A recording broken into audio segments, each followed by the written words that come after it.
danışmağa bir şey söz var.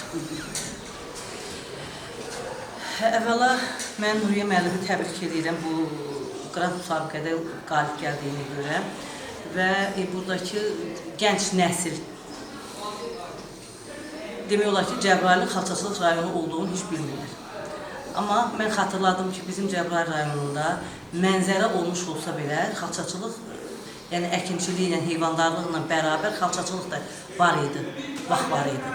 İndi də şükür Allaha olsun ki, məcburi köçkün adı üstümüzdən götürülür və mən %100 bilirəm ki, indi bu saatda Cəbrayıl rayonunun özündə xalçaçılıq bir sirk mi deyim, nədirsə bir şey fəaliyyətə başlayıb. Və buna hamıdan çox mən sevinirəm. Çünki fikirləşirdim ki, yəni uzun illərdir, 32 il, 33 il ərzində bu sənət insanların yadından çıxıb.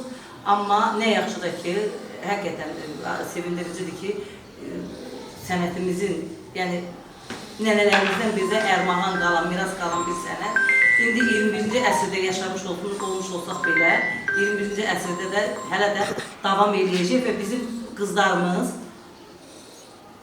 14-15 yaşında olan qızlarımız, yəni indiki bu analar yox, indiki analar öyrənə bilməyəcək və 8-də 9-da oxuyan qızlarımız nə yaxşıdır ki, bu sənəti öyrənib davam etdirəcəklər.